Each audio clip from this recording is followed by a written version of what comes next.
of the willing to support a just and lasting peace for Ukraine.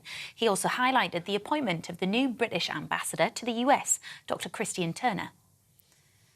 Trail hunting is set to be banned in England and Wales over fears it's being used to cover up the illegal killing of foxes. It's part of a new animal welfare strategy to be published tomorrow. Trail hunting is already illegal in Scotland, but it remains legal in Northern Ireland. More than 800 asylum seekers crossed the English Channel in 13 small boats yesterday. It's the highest number to make the crossing on a single day in December. It brings the total number of arrivals so far this year to more than 41,000. Australians have held a minute's silence to remember the victims of a terror attack at Bondi Beach last week. 15 people were killed and more than 40 others injured when a father and son opened fire at a celebration of the Jewish festival of Hanukkah. Prime Minister Anthony Albanese has announced a review into national intelligence agencies to tackle extremism. The Electoral Commission here in the UK says it's found no credible evidence that spending laws were broken by Nigel Farage during his general election campaign in Clacton last year. Labour called for an inquiry after a former member of his team claimed that Reform UK overspent the limit by around £9,000. Earlier this week, Essex Police also said it wouldn't investigate the MP because more than a year had passed since the alleged offence. And England's dismal Ashes campaign is over after defeat on the final day of the third test in Adelaide. Chasing a record 435 in the final innings, England fell well short, being bowled out for 352. Australia now have an unassailable 3-0 lead in the 5-test series, extending England's winless run down under to 18 matches. Obviously it sucks, very disappointing, and knowing now that we can't achieve what we set out to do here is obviously incredibly disappointing. And we've still got 2 games to go in the series. There's still a hell of a lot to play for us as individuals, us as a team. Obviously, walking out there and playing for England is, a good enough thing in itself. You're up to date. Let's get back to Free Speech Nation. Tune in to GB News Radio wherever you are. Online, on DAB digital radio, on TuneIn, on Radio Player, on Nation Player and on your smart speaker. Just say, play GB News.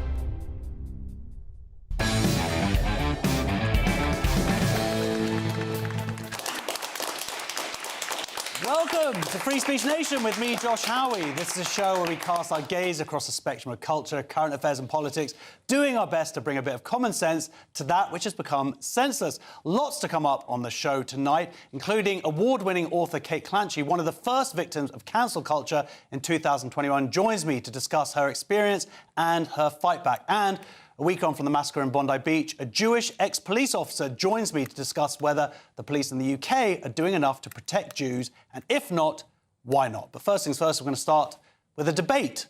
The dawn of DEI, diversity, equity and inclusion, in the early 2010s fundamentally reshaped professional opportunities. Some may say that's a good thing, but from media, academia and Hollywood to offices around the world, younger white men entering those fields found doors shut in their faces. An article this week in Compact has prompted the debate: are young white millennial men the lost generation? Joining me to debate this is men's activist Peter Lloyd and political commentator Fama Mohammed. I call her Fighting Fama. Welcome to the show. So, Peter, I don't want to guess your age. You've got a very dark beard there. I'm guessing late 30s. 45. 45. You look wonderful. You look wonderful. I'm 22. And did this impact you? Did you read the article that this debate is based on? I did. It was actually so refreshing to read good journalism for a change. I was like, wow, this is great. My industry has long been captured, so it was refreshing to read something new. But I was very lucky in that I worked for newspapers for many years, and yet I was kind of rescued by new media and the ascent of YouTube and Twitter or X, and that really kind of saved me, because then I had an alternative route to go down. I feel very sorry now for people who are starting out, and I would advise them not to go down those traditional routes because they're just full of roadblocks now. It's not worth your time. Also, those institutions are dying, so thank goodness for the new media. Yeah, when you read this article, I know we were talking before the show, you read it. Did you recognise anything? Did it seem unfair to you? I think it's a perspective, most definitely, but I think to generalise that to using that as an excuse that it's there to sort of make it, you know, where white men are not actually getting ahead is definitely too much for me to actually handle, especially someone that comes from academia. And actually doing some studies at the moment, King's College has actually shown that when you look at the callback with the same name, same CV compared to English and minority groups, even up till now, the callback for minority and ethnic minority groups will be far less. So again, I'm not denying that there is an experience of certain people, but there are so many other factors. And DEI is not just a very minimal kind of, you know, area of policy. It covers where we are actually including people as well. This was from America, and it dealt more with actual numbers. Yes, there were people's personal experiences in the article, but it also... But even in America, it's 50% less callback for minority groups in actual research. But it also shows that white men were massively underrepresented now in these entry positions, and certainly in academia. It depends on industry. It depends on industry. In academia, it seemed pretty definitive. Well, then we have to go back to the 30% education. Down to 7%. We have to go back to also the educational system. We also have a lack of high achievers amongst white young English boys, which has been even aired in this show to talk about that. So that's much more of an issue, I would say, going into higher education. When you look at the minorities in certain schools and groups in grammar schools, private schools, to even universities, you will see for yourself, and that is not DEI. That's you know, on ability. Well, I think, Peter, we all can acknowledge that there is an issue with young white men in education, certainly in terms of them achieving less, but in terms of them actually getting into jobs, the numbers in this article are very definitive in terms of where they were 10 years ago, and now the percentages are insanely low for young white men entering in academia, film, television. Yeah, the numbers are quite stark when you actually read the data. A lot of them have halved their white male quota by half or sometimes 2/3, which is pretty substantial discrimination. And what always makes me laugh about this is the left constantly go on about how colonisation is bad. Colonisation is wrong.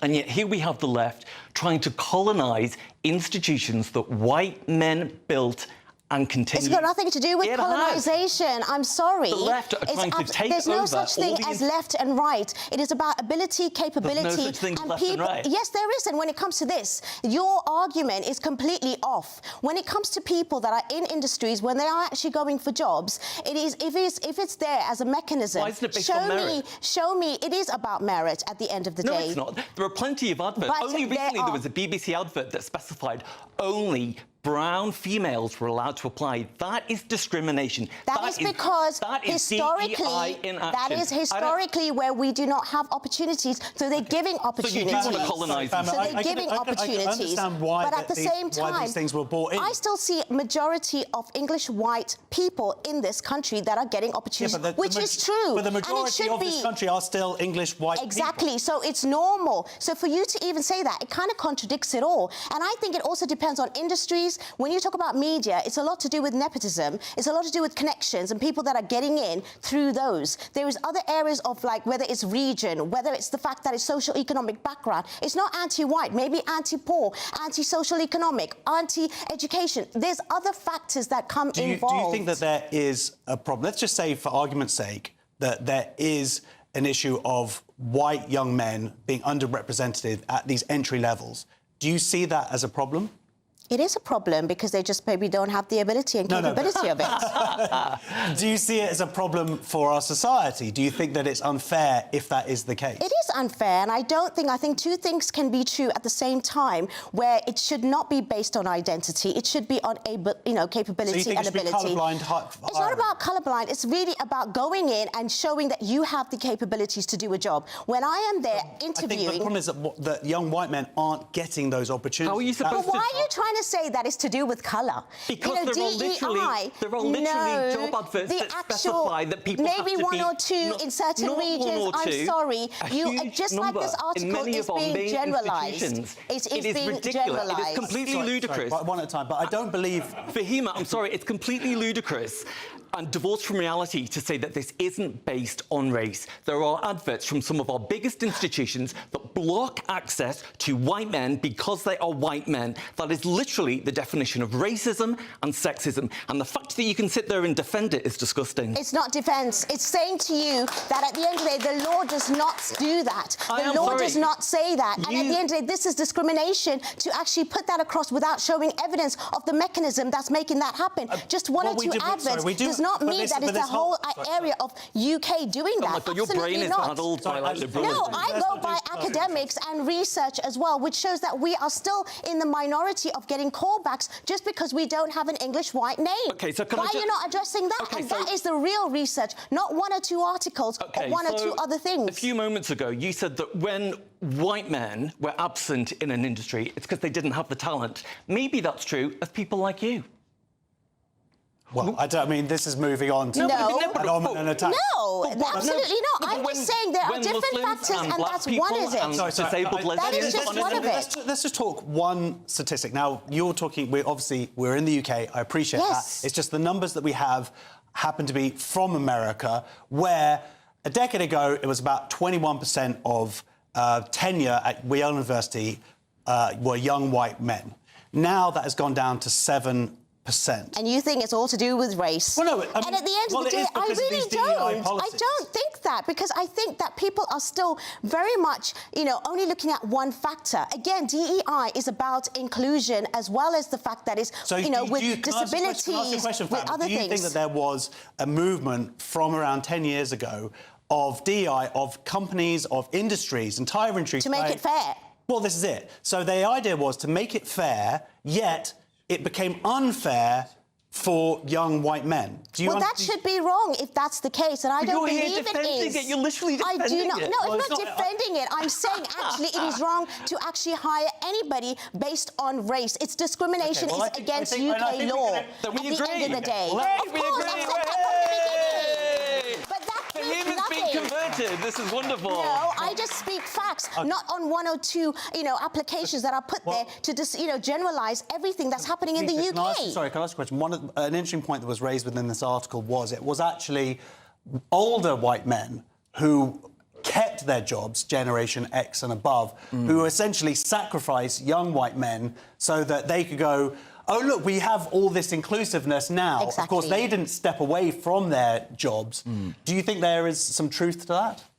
Yeah, I do. I think, you have to adapt to the regime of the moment in order to survive. These men who were working, they would have had families to support, they would have had children, they would have had wives to support, mortgages to pay. Of course they wanted to keep their job. Who doesn't want to keep their job? It's natural, it's instinctive. Well, let's just move on just a little bit here, because let's just assume, as following these statistics, that young white men have been locked out at entry-level positions. Let's just assume that's the case, and assume that that is wrong. Let's talk about the ramifications from that, because if you have a group of who are being excluded because of the colour of their skin, that's surely going to lead to have an impact in terms of their politics. This article talks about young liberal men essentially being not only rejected, but then told that they were prejudiced for even calling this out, and how that might radicalise. Do you think there's a danger of that radicalising young men? No, I think anyone who is being discriminated against, regardless of their colour, including white men and women, it should be called out. It is not the way in which we operate here in the UK. It is about fairness and justice. And if it is that, then we need to see the mechanism, the thing that's actually doing it, and evidence for it in these companies, in these industries, in the sector, so that we can actually call it out, not just one or two or a few of these people that are experiencing it. Just like how we have the research on the minorities who have been, whether it's in universities, whether it's in certain industries that are not being put forward because they do come from a minority background. It's the same thing that I want to hear as well in that way. Well, it is unfair. No one will ever deny that it's unfair. Let's talk about sex parity, because in medicine now, it is more doctors are women now. So it's gone over, I think it's 57%. Does that mean we should start having some outreach programs to get men to... Well, this is the double standard that's at the heart of DEI, which is, of course, a left-wing ideology, and that's that it's not really about equality. It's not really about equal representation. If it were, they would be demanding a certain quota of white people were in the NBA. They're not doing that. All they're interested in is revenge against white people for what their perceived slights. So DEI might have more merit if it went in each direction, but it doesn't. It only goes against... You don't think that it could just be because there was a genuine inequality and it was a way to readdress that? Because if it were, it would surely reach a point where it would balance out and then it would, we would get rid of DEI, but it's just this endless machine and the goalposts keep moving. Rather than it be a sort of almost conspiratorial, it could well be that there has been this overreach, that articles like this, that debates like this can make us relook at the data, hopefully, and I just think if you're capable, you've got the ability, you will get through most of the time. Someone like myself, even, who is from a minority background, I had to work 10 times harder doing this. Please don't roll your eyes. This is also reality, OK? Just because you want to hear one side and not even acknowledge the other. That's you not actually recognising. It's not about left or left. Do you think you had to work 10 times harder? 100%. Also, just being a woman even is just generally always the case. God. We are half even earned. We don't get the same amount of money. Please, spare me the woman's blaming, please. True, we don't even get paid the same and as equality oh my God, in a democracy moron. like this. Next week for Excuse me, moron, why don't you do your research before you call people names and find out what's going on? Okay. Well, this has nothing to do with, that. Seriously. I think we learned something. We certainly know that, Fama, you certainly work 10 times harder when it comes to debating. He certainly talks 10 times more, doesn't he? Well, there we go. Well, I have to. Thank you very much. Next on Free Speech Nation, is the Grinch transphobic? Our panel of comedians answer that and plenty more questions. First of all, round of applause for our two debaters. Thank you very much. Thank you, Peter. Fama. We good. That was what we like a good debate.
You want to know what's really going on in the corridors of power? Labour don't know what to do with you half the time, and that makes you quite lethal in the chamber. Get behind the headlines with Chopper's Political Podcast. Join me, Christopher Hope, as I sit down with the great and the good of British politics. We'll see where this ruling takes us. These are the stories shaping our nation. Chopper's Political Podcast, available now on all platforms. Listen in and stay ahead.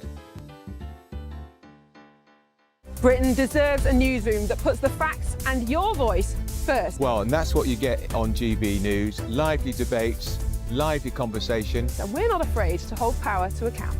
And each other. So join me, Andrew Pearce. And me, Miriam Gates, for Britain's Newsroom, weekdays from 9:30 on GB News.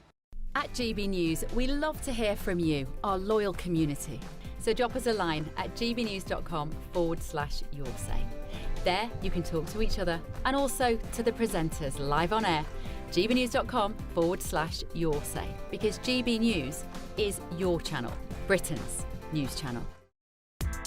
Join me, Nana Akwe, for an informative, interactive news programme with a difference. It's fun. No, you didn't say that, Dave. I'm so surprised. I think there's an element of truth to that. Join me from 3 p.m. every weekend, only on GB News, Britain's news channel.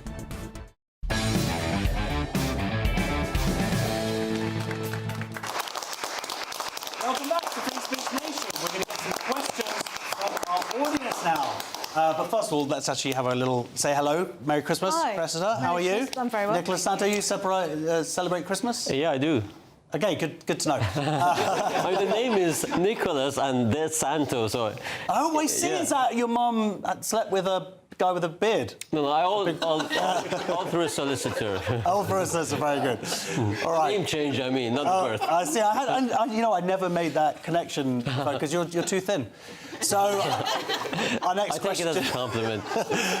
So, anyway, yes, first question is from the appropriately named Peter. Hi, Josh. Is the Grinch transphobic? Yes, is the Grinch transphobic? This is a fantastic story.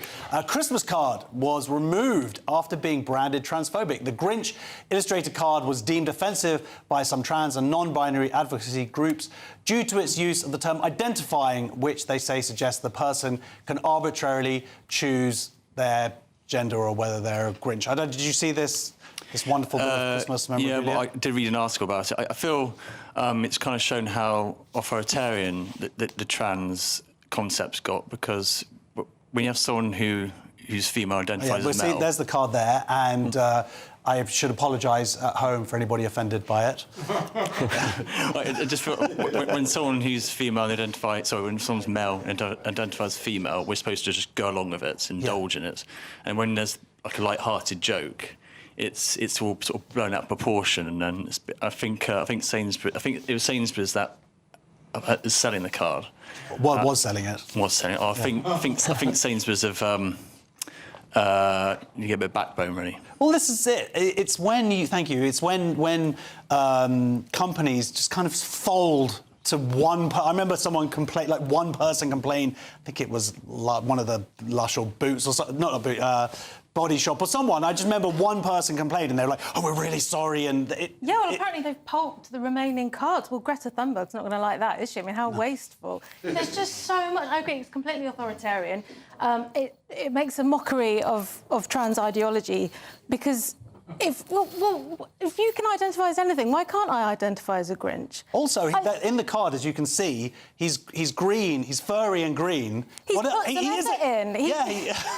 There he is. He says, "I'm going to be identifying as a Grinch." Well, that's like me saying I'm going to identify as human. If you want, Josh, I will support you. Okay. The other thing is, Sainsbury's have earned this, because they were the ones with the rainbow flags years ago, implying that you couldn't buy your groceries at Tesco if you were gay. And I can't wait to see what happens next. Are they going to go work, go broke over this? Well, just purity, please. It's just so silly, Nicholas, don't you think?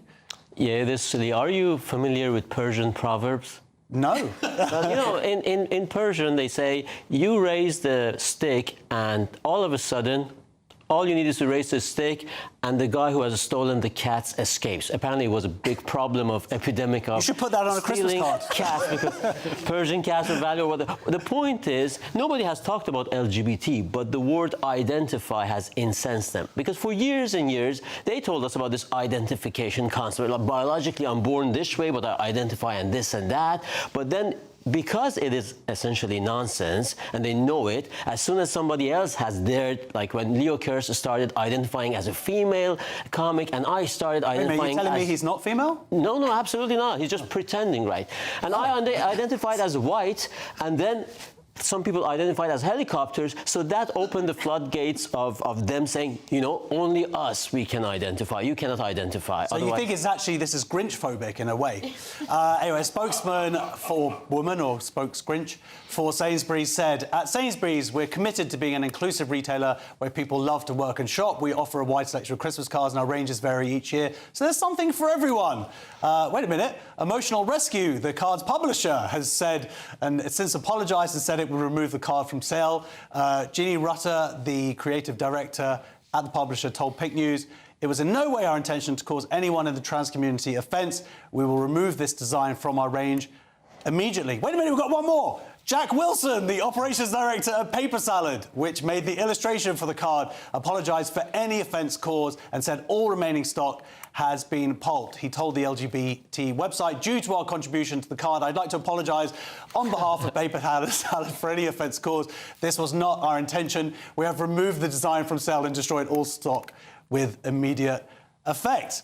Wow, well, good news is... Well, yes, phew, that was well done, guys. You avoided that one there. And we'll be apologising for this story next week. Our next question is from Barbara.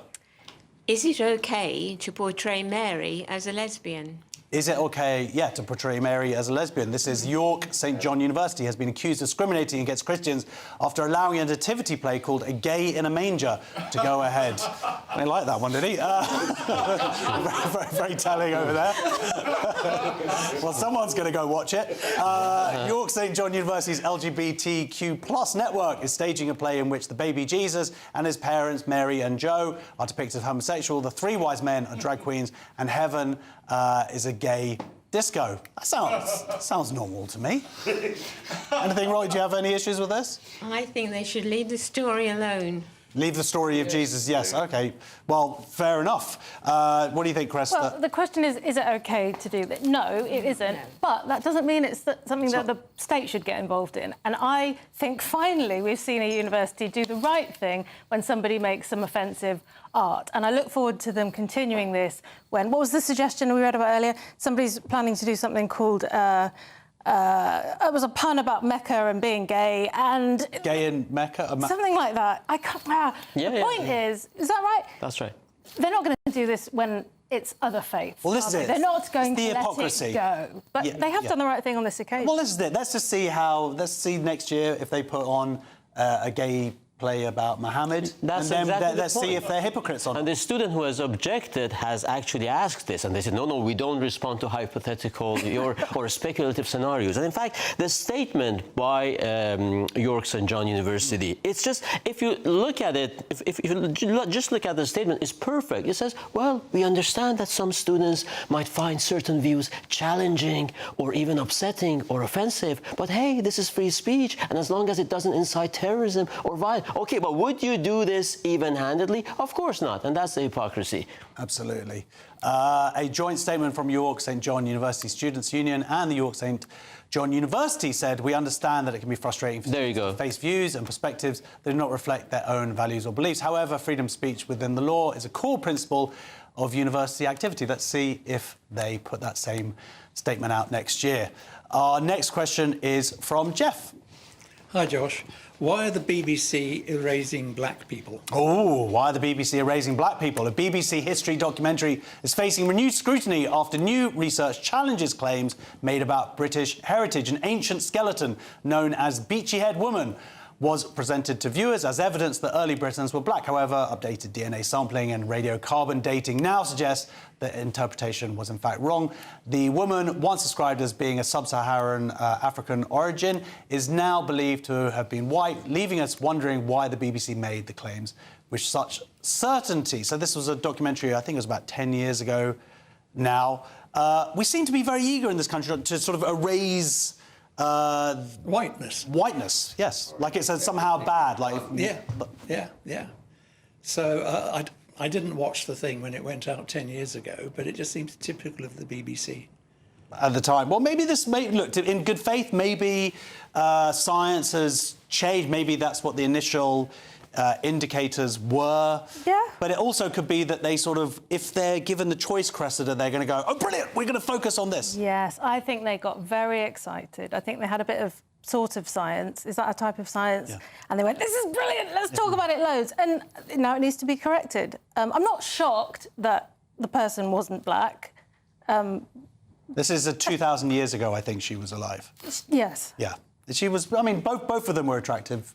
That's one take, yeah. But Josh, would you like to hear an Iranian joke?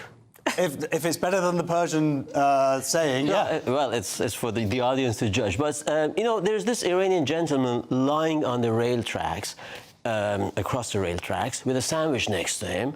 this is in Iran because it's an Iranian joke. And another Iranian guy passes by and says, what's up with that? What's going on? And he says, the life is too unbearable for me, so I just want to kill myself waiting for the train. And the guy says, okay, sorry to hear that, but what's up with the sandwich? And he says, you know, this is Iran, trains are going to be late. Am I supposed to starve to death?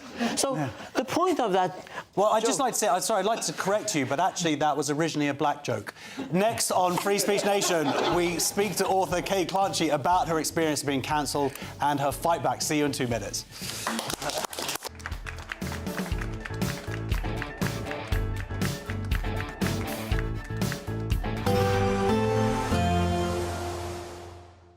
Can't wait to get in that sea. Lovely and warm. Just like the feeling of having great travel insurance. All Clear Travel Insurance sponsors GB News Travel Destinations Forecast.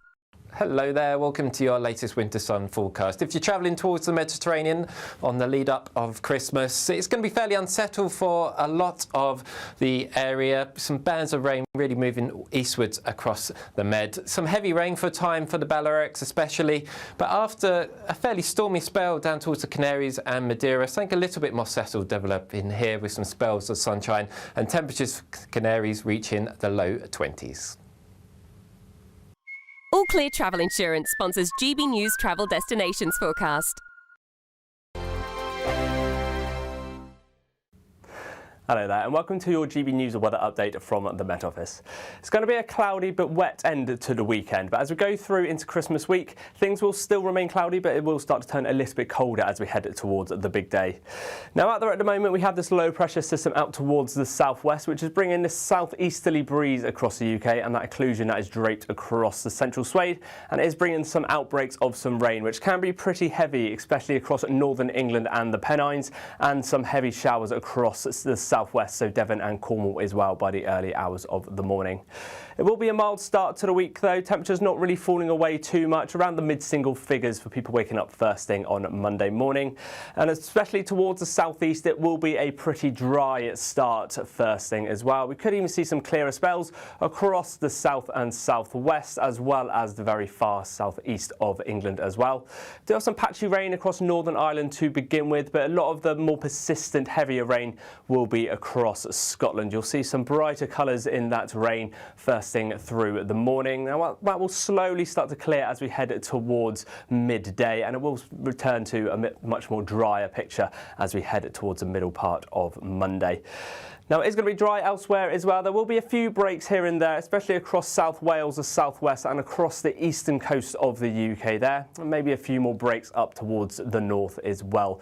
But it will once again be a mild day to start Monday. Temperatures around sort of 10, 11, possibly even 12 degrees across the very far southeast as well. Now Tuesday is much of the same. There is going to be a bit more in the way of some clouds, so not too many sunny spells here. Maybe just a few more showers across the southwest and a few breaks in that cloud across the northwest of Scotland as well. So it's not all doom and gloom to start the week. But as we head towards Christmas, we do keep hold of that cloud, and as we head towards the big day, temperatures will fall away and it will start to feel a little bit colder. In the GB Newsroom, we bring you the news as it happens. With our team of dedicated journalists across the UK, we're ready to keep you up to date with what's happening every half an hour, every single day. Bulletins here on GB News, the People's Channel, Britain's news channel. Britain deserves a newsroom that puts the facts and your voice first. Well, and that's what you get on GB News. Lively debates, lively conversation. And we're not afraid to hold power to account. And each other. So join me, Andrew Pearce. And me, Miriam Gates, for Britain's Newsroom, weekdays from 9:30 on GB News. At GB News, we love to hear from you, our loyal community. So drop us a line at gbnews.com/yoursay. There you can talk to each other and also to the presenters live on air. gbnews.com/yoursay, because GB News is your channel, Britain's news channel.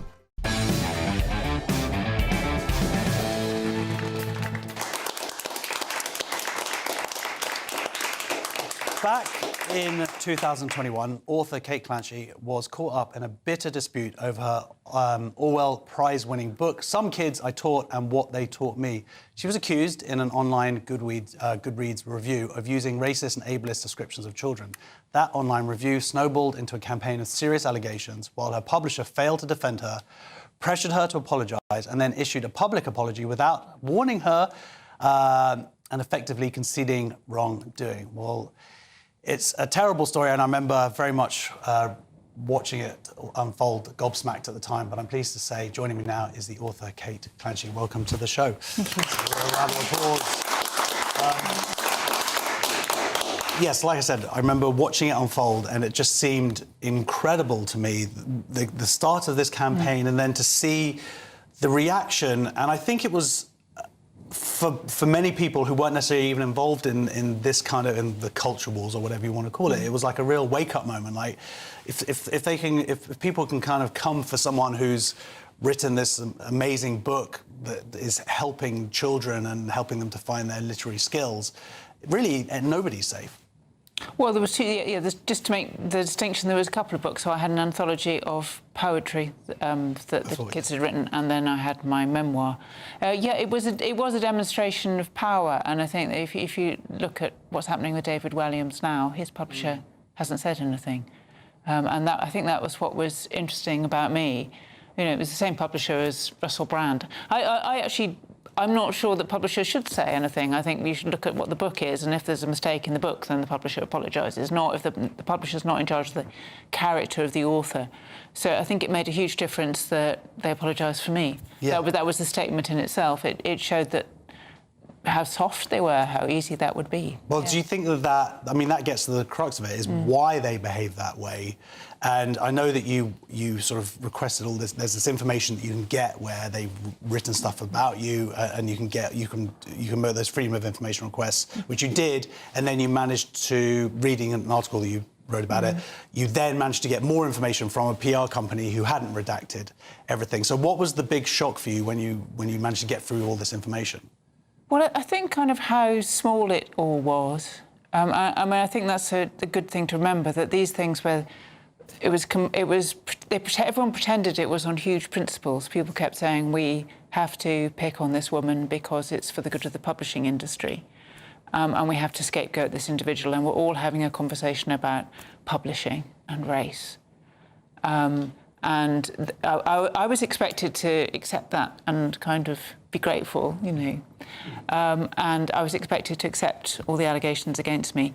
And I think what was interesting, actually kind of painstakingly going through this, was to see that it was individuals, and probably not very many individuals, you know, that there were individuals on the outside who were being sort of amplified by Twitter, but also amplified by reports that were being made by the PR company into the publisher, so it all looked enormous. And then there were just a few individuals inside the publishing house, some of whom I knew well, moving against me. So it was more about really petty, small human jealousies being played out in this grander scheme. And I think that's maybe a thing to learn about it. Not that it shows that this principle was right or that principle was right, but maybe there weren't any principles. Maybe it was just human beings being really petty and envious and small. Yeah. And maybe the best thing is to have a laugh at them, really. Well, maybe, but I'm sure whilst it's going on in the time and the whirlwind of publicity, and also the incredible thing that no one had actually read your book to confirm the complaints against you, and then these sort of spurious claims of words that they said that you hadn't. I hadn't even used the words they said I had most of the time. I mean, my publisher were extremely angry with me for saying that words should be taken in context. But words do actually mean things in context. And it's actually, publishers spent a long time establishing that law, that a word should be seen in context. You know, it's actually an important piece of law that you shouldn't quote out of context, but it's taught rather than law. But, you know, you can sue a newspaper for quoting you out of context in the end. And that has been painfully established over 100 years. Quite happy to casually throw it away for me, they wouldn't throw it away for an author that was earning them more money. I think I was and I think that's another thing that's worth looking at. You know, it's not, publishing was in a state where it could have a mobbing. So there were some people at the top that had been there for a very long time, gents really, not keen to give up their positions. And publishing is a very class-ridden profession. I mean, it's not a middle-class profession, it's an upper-middle-class profession. You know, people are they come with lots of cultural capital, they come from really posh families. So there's a kind of a top that's reluctant to move. And then in the 30 years that I was published, I sort of saw the middle dissolve. So all of those people that had quite good jobs, being copy editors or publicists or people that did the newspaper clippings, people that did the proofreading, whole kind of layers and layers and layers of people in a publisher. You saw all of those jobs disappear or go out to freelancers, and more pressure on editors, so they had more to do, and it was less and less possible for them to look at things individually. So there was kind of a big discontented bottom, people that were being paid really badly and didn't have much hope of a more secure job. And then there was a top of people that were reluctant to move. And what happens when you get a situation like that is you get a mobbing, because that way the people at the top can have solidarity with people at the bottom. And the person that you mob usually is somebody in the middle who seems quite happy, who has a little specialism of their own, and someone like me. So I come up with a nice little solution. I do all this teaching. I've got these, bringing up these young voices. They apparently got this problem of diversity. Well, here are these young voices, and here's nice, middle-class, liberal me, nice middle-aged woman. Let's do her in. There I was. And, you know, I think I'm not the only middle-aged lady I know that's happened to.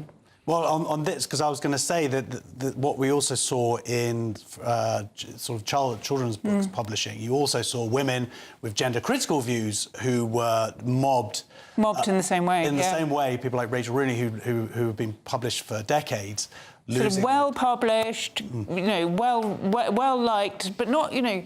I was not making large sums of money. I was making a living, which was marvellous. And I think Rachel would say the same. She's making a living. She's in the middle.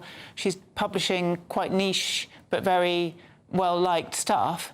But she can be mobbed. She's not powerful enough. She's not at the top or the bottom. Which is why you look for the leaders to, I guess, to have strength. And it seems like what my interpretation of it is that they just joined in. Well, there was cowardice and laziness to not actually really engage with what the issues were, and it was just like easier just to be like, yeah, sacrifice her. Don't look at me. Don't look at any bit of paper. I mean, never mind even my actual books. Yeah.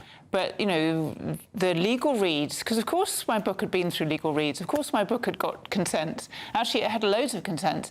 And in fact, my book had loads of kind of background information. I'd been a teacher for 30 years. I had all of my professional, you know, records. I had records of all the different projects I'd done. I had records of all the different charities. There was a documentary. There was an entire documentary. There was a radio documentary. There was so much information. And it just wasn't looked at. It was horrific to read it at the time and to reread it now. But here you are, you're strong, I'm here. You're defiant, you're still here. And we haven't even got into some of the people who went for you, but just absolute shame on them. And unfortunately, their destruction has continued. But go and read your article in... it's a Prospect? Yes, there's a big article in Prospect, about the uses of a subject access request. Absolutely. Well, thank you so much. Big round of applause. Okay. Next on Free Speech Nation, Labour's watered-down Islamophobia definition is a nightmare for free speech. Find out how in 2 minutes. Thank you very much.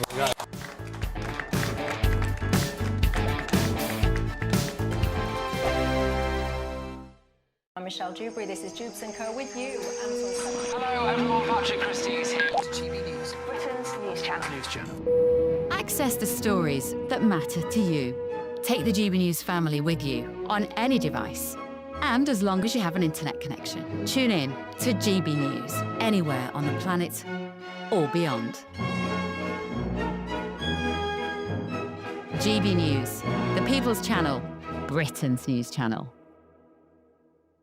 Hi, I'm Michelle Dewberry, and my show is your opportunity to cut through all the noise and dive in headfirst to some robust debates. Ideas clash. Situation, isn't it? No, because the failure is... You're deliberately avoiding my point. Nothing's held back. And if you think this is the end of it, wait for more. And we do not shy away from the difficult stuff. Sometimes I want to shake people and say, if only you understood. So join me on Jubes & Co weeknights at 6 p.m, only on GB News, Britain's news channel. Mornings don't have to be tiresome, especially if you have the right company. Wake up to news as it happens, opinion and debate, and of course, a little bit of entertainment too. Because when the kettle's on, we're on. That's Breakfast on GB News, a show worth waking up for. Every morning from 6 a.m. Only on the People's Channel, Britain's news channel. We'll spread the news, you spread the word. From the school run to the home run, watch a new show for all of Britain. He can say whatever he wants. A straight-talking show where all voices are heard. And, you know, when are we going to stop talking about smashing the gangs and actually do it? With the stories that matter from every part of our country. There's a bit of a crash landing there for your Chancellor. Bold, fearless and standing up for you. That's me, Martin Daubney, 3 p.m. till 6 p.m, weekdays, here only on GB News. The People's Channel, Britain's news channel. This Christmas, we're inviting you to join the GB News family for an occasion filled with joy. A chance to come together and lift our voices and celebrate what truly brings us closer at this time of year. So whether you're with friends or family or simply in the spirits of the season, we would love to share this special night of carols with you. Carols by candlelight, Christmas Eve at 8 o'clock, only on GB News, the People's Channel, Britain's news channel. Britain was once the envy of the world. But look around, a nation that no longer knows what it is or where it's going. A country that's broken. How do we fix Britain? How do we bring it back? Friday night with Matt Goodwin at 8 p.m. only on GB News.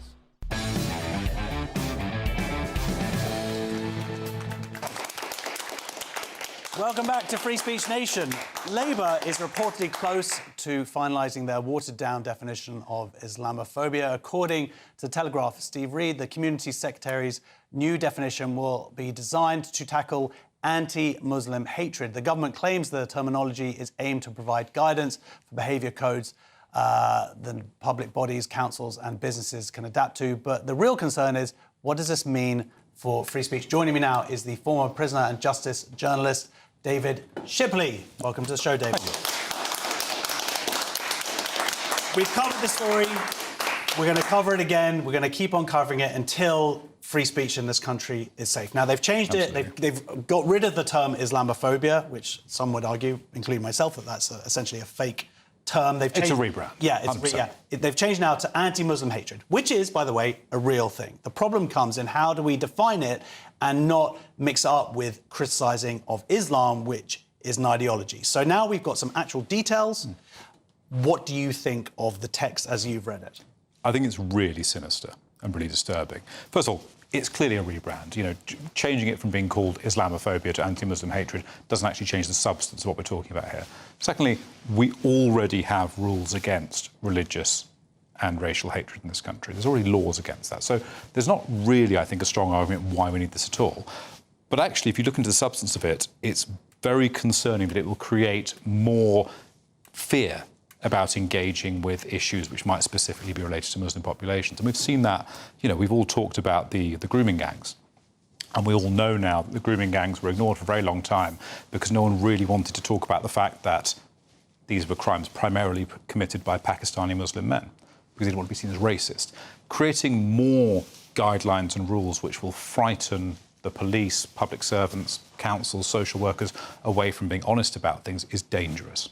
Yeah, because they talk here, they say that if anybody sort of commits violence or harassment or these things are, as you say, they're crimes. So if anybody is going to harass or someone who's a Muslim or commit violence or that they can go to jail, rightly so. There are some issues in then how they kind of the terminology they're using to define Muslims because they kind of talk about the racialization of Muslims. And the whole point is that Islam is an ideology. So when we start crossing over a boundary into the racialization of Muslims, that's surely very dangerous because, you know, you can have white Muslims, brown Muslims, black Muslims. It doesn't matter. I think so, yeah. I mean, my view is that it should be perfectly legal to hate any ideology. because an ideology is not something someone's born with. It's something someone chooses to ascribe to. So I think it should be perfectly legitimate to hate people for being communists or fascists or Islamists or whatever it might be. You know, it's perfect. Supporting Arsenal. Supporting Arsenal, perhaps, you know, or I suppose in my sport, being a Saracens fan, you know. These are all terrible, terrible ideologies which we should reject. But that should be fine. But once you start to define being a Muslim as a racial identity, it creates this layer of protection around it and around Muslim cultural practices, which is actually really dangerous. You know, we're kind of already seeing that the state is getting quite protective of some Muslim cultural practices. Earlier this year, a part of the NHS published an article advocating in some ways for first cousin marriage. You know, the BMJ... We're defending it. Well, yes, they were saying here are some benefits of it, some really good things about it. My cousin's really fit. I'm glad, you know. That's great to know. What's his name? What's his name, yeah. Ben. Ben. But you know, I think that's the... we've also had the BMJ just this week publishing something where they were challenging the term female genital mutilation because they think the word mutilation is racist.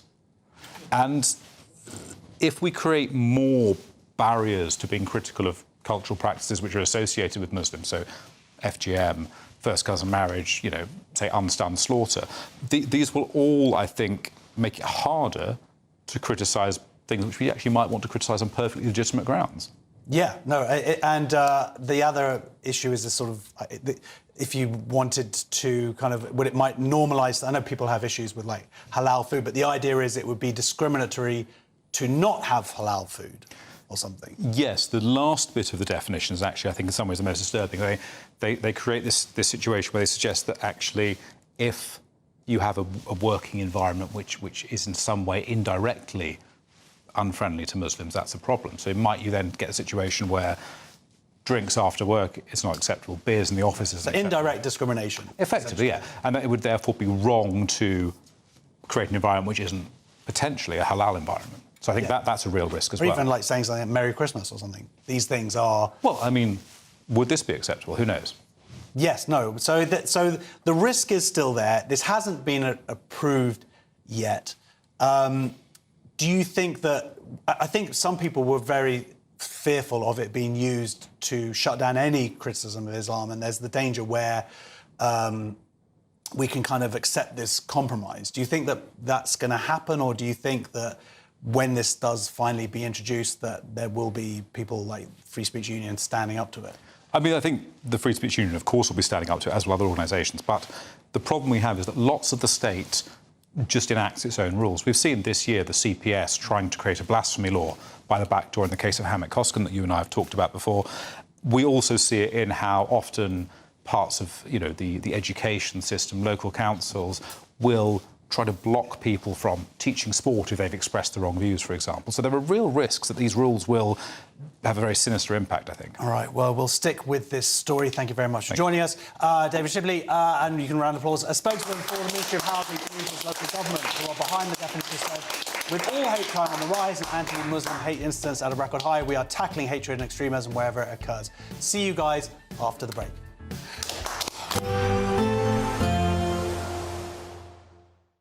Expect warm spells with the odd rude interruption. Box Boilers sponsors the weather on GB News. Hello there, and welcome to your GB News weather update from the Met Office. It's going to be a cloudy but wet end to the weekend, but as we go through into Christmas week, things will still remain cloudy, but it will start to turn a little bit colder as we head towards the big day.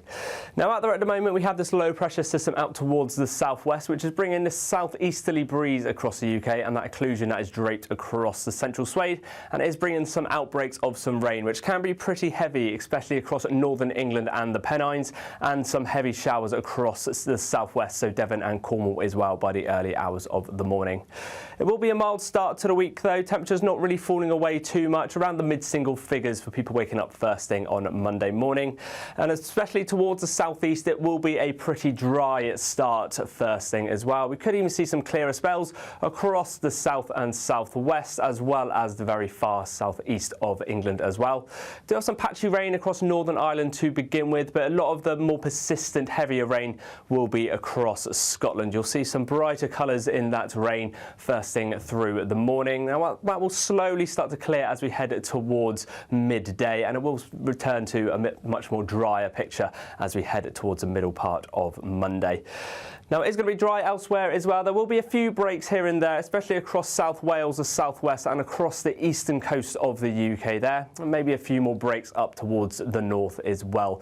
But it will once again be a mild day to start Monday. Temperatures around sort of 10, 11, possibly even 12 degrees across the very far southeast as well. Now, Tuesday is much of the same. There is going to be a bit more in the way of some clouds, so not too many sunny spells here. Maybe just a few more showers across the southwest and a few breaks in that cloud across the northwest of Scotland as well. So it's not all doom and gloom to start the week. But as we head towards Christmas, we do keep hold of that cloud, and as we head towards the big day, temperatures will fall away and it will start to feel a little bit colder. Expect warm spells with the odd rude interruption. Boxed Boilers sponsors the weather on GB News. A very Merry Christmas to you all from the Aurora Collection Resort in Lapland. We're on an amazing Arctic adventure to celebrate our greatest cash giveaway, a simply stunning £85,000. And this Christmas, we're giving you the chance to win it all. So don't miss out this Christmas.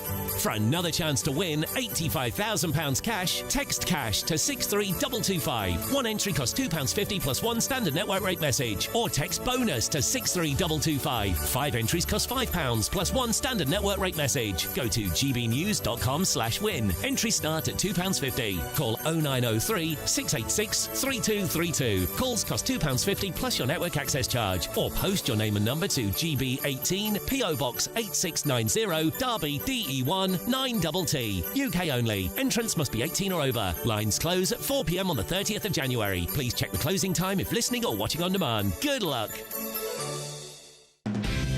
Decisions made in Washington aren't just shaping America, they're shaping Britain too. From migration to global security, from crime to health. Whatever happens in the White House today will be felt in your town or city tomorrow. That's why The Late Show is live from Washington, D.C. Cutting through the politics to show you what it all means for Britain. The Late Show live every night at midnight. Only on GB News, Britain's news channel. Britain deserves a newsroom that puts the facts and your voice first. Well, and that's what you get on GB News. Lively debates, lively conversation. And we're not afraid to hold power to account. And each other. So join me, Andrew Pierce. And me, Miriam Gates, for Britain's Newsroom, weekdays from 9:30 on GB News. Hi, I'm Michelle Dewberry, and my show is your opportunity to cut through all the noise and dive in headfirst to some robust debates. Ideas clash. Situation, No, Because the failure is... You're deliberately avoiding my point. Nothing's held back. And if you think this is the end of it, wait for more. And we do not shy away from the difficult stuff. Sometimes I want to shake people and say, if only you understood. So join me on Jubes & Co. weeknights at 6 p.m, only on GB News, Britain's news channel. Join me, Nana Akwe, for an informative, interactive news programme with a difference. It's fun. No, he didn't say that, Dave. I'm so surprised. I think there's an element of truth to that. Join me from 3 p.m. every weekend, only on GB News, Britain's news channel. In the GB Newsroom, we bring you the news as it happens. With our team of dedicated journalists across the UK. We're ready to keep you up to date with what's happening every half an hour, every single day. Bulletins here on GB News. The People's Channel. Britain's news channel.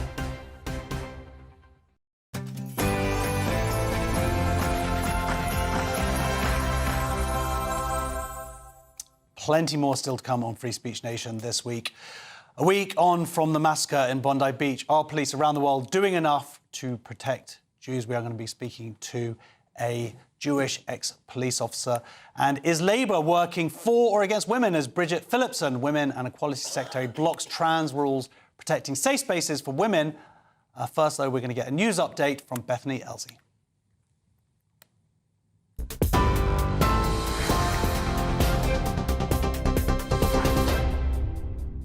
Josh, thank you. Good evening. Your top stories at 8 o'clock. Donald Trump and Sir Keir Starmer have held a phone call to discuss the war in Ukraine and the ongoing humanitarian situation in Gaza. The Prime Minister updated the President on work by the Coalition of the Willing to support a just and lasting peace for Ukraine. He also updated Trump on the appointment of the new British ambassador to the US. The United States is reported to have intercepted a third oil tanker in international waters in Venezuela this month. Venezuela has described the latest move as theft and kidnapping. President Donald Trump ordered a blockade of sanctioned oil tankers entering and leaving Venezuela earlier this week. The White House claims illicit oil is being used to fund narco-terrorism in the region. Australia's Prime Minister has been booed at a memorial service for those killed in the Bondi Beach terror attack last week.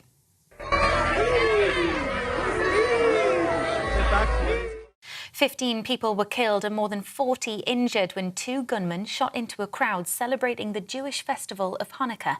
Anthony Albanese said the attack was inspired by Islamic State ideology and has launched a review into national intelligence agencies to tackle extremism. Trail hunting is set to be banned in England and Wales over fears it's being used to cover up the illegal killing of foxes. The practice mimics traditional fox hunting with dogs following a pre-laid animal scent. The ban is part of a new animal welfare strategy to be published tomorrow. Trail hunting is already illegal in Scotland, but it remains legal in Northern Ireland. More than 800 asylum seekers crossed the English Channel in 13 small boats yesterday. It's the highest number to make the crossing on a single day in December. It brings the total number of arrivals so far this year to more than 41,000.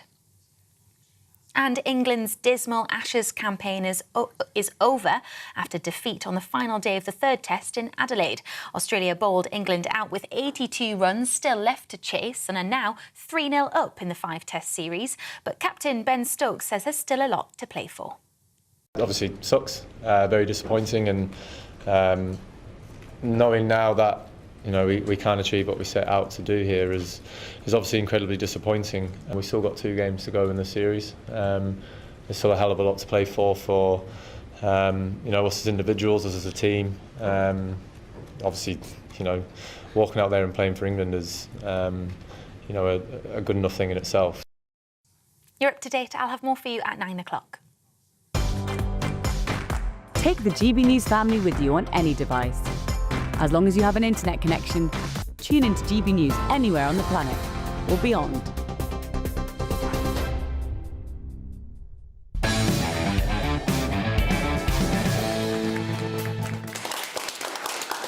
Welcome back to Free Speech Nation.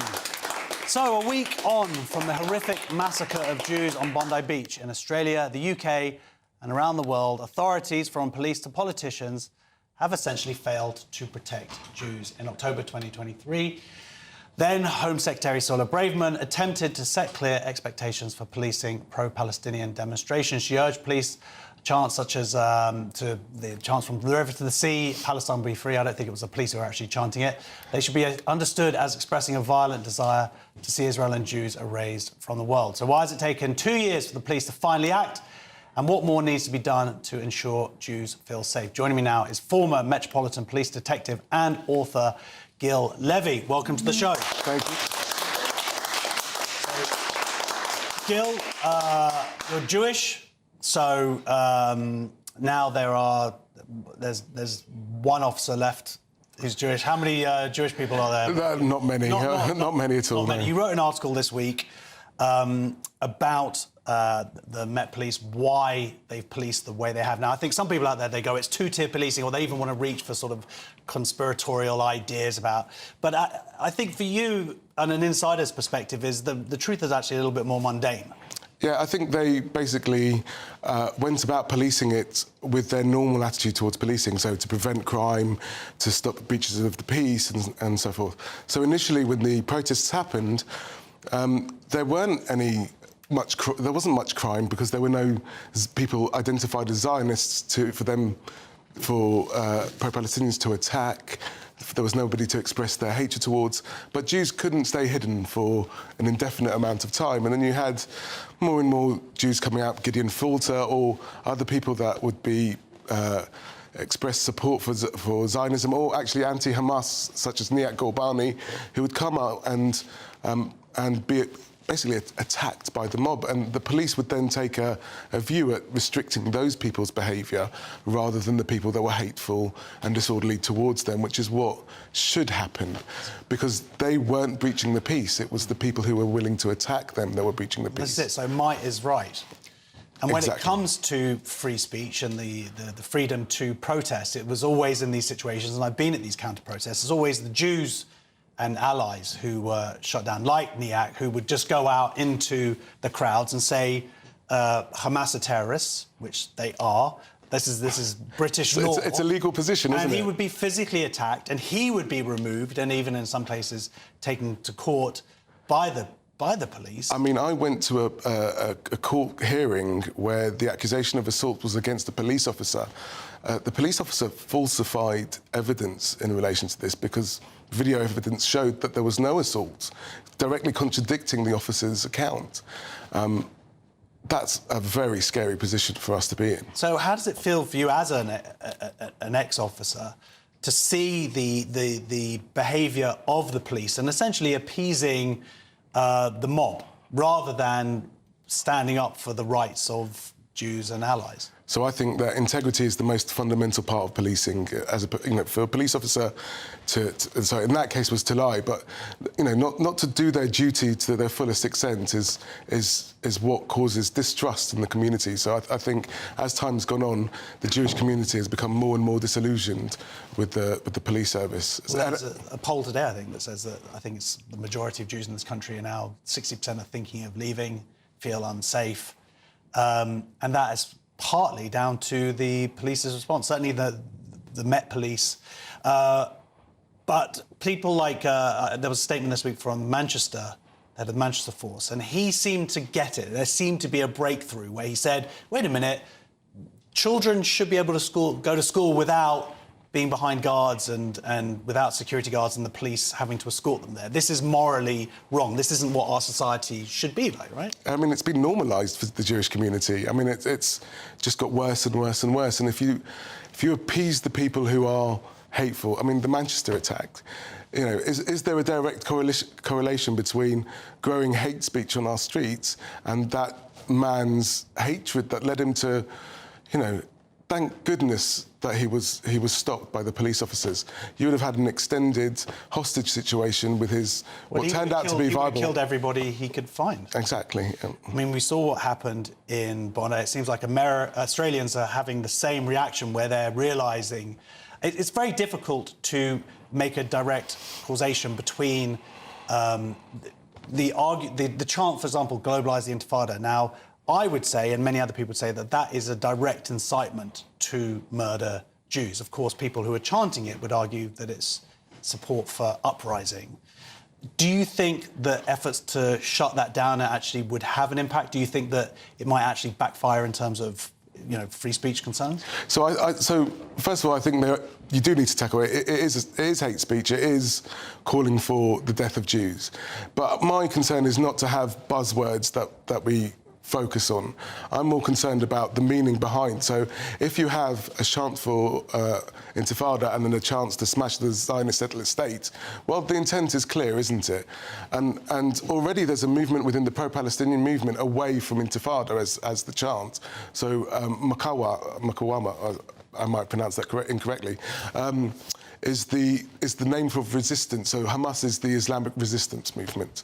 So now they're moving towards that word instead of Intifada. In the Hamas, yeah. Yeah, and once they've moved away, does that mean the police don't need to enforce in relation to hate speech, or do they need some speciality training in relation to what everything means? And I think that's the movement we need to go to. You wouldn't have murder investigations being done by non-specialist detectives. And I think, frankly, we're at the stage now where we need specialist detectives who know what they're dealing with, who understand the language, and can be a bit more adaptable to real-life situations as they occur. Well, I would agree with that, but then I would also say that there has been evidence of the police and the Met Police sort of almost acting I'm just thinking when there were people chanting for jihad, and they were running cover, it felt like, for Islamists, where they were going, no, jihad means, you know, hey, let's all get along, everybody. That's a problem if the attitude is let's just cover our butts. I think that was the starting position, wasn't it, for the police? In essence, it's not really an offence. There aren't really any, you know, there's nothing for us to do at this point. That was just led to appeasement. I mean, so it's a multiplication, and the Overton window has just grown and grown and grown over the last 2 years. Who would have thought that 2 years ago that it would be okay to start to chant for the death of anyone on our streets? It's a ridiculous situation. Death to the IDF, just happening everywhere. What sort of progressive person? You know, it's not free speech to call for the death of people, in my mind. Well, this is it. When it really comes down to incitement. Free speech laws in America are. The point is like it's direct incitement. So if someone called specifically for the death of one person, then it would be. Then you could ban it and still say you have free speech. Of course, this is what the pro-Palestinian movement are relying on, is this ambiguity, changing one word to another word. Of course, the meaning is there. But as you said, I think this is an interesting point, is these are progressives, or supposed progressives. I have changed my language over the decades upon finding out that something might be offensive to a group of people and go, oh, I didn't realise that. I'll stop saying that word and I'll use this new preferred word. Yep. But if you're saying to progressives, supposed anti-racists, oh, by the way, Jews think that globalised intifada means to kill Jews, maybe that's offensive for us. You would think an anti-racist would go, oh, yeah, sorry, let me find something different. And instead they would double down, which would suggest, of course, that they're not anti-racist at all. I mean, it's very clear in the chant for that there is only one solution. I mean, that is clearly looking at the final solution. What other reason would you say that, other than to, like you say, to double down on the fact that you are intending to incite hatred and harass and intimidate people? I think there's no other sort of clearer example of that I've heard time and time again at hundreds of demonstrations at this stage. So do you think the police will actually take these steps required to protect the rights of Jews and allies to stand up to this hatred? Or do you think that they're just going to be taking the easy option every single time? I definitely think there's some movement, and that was indicated by the change by the Commissioner and the GMP Chief Constable.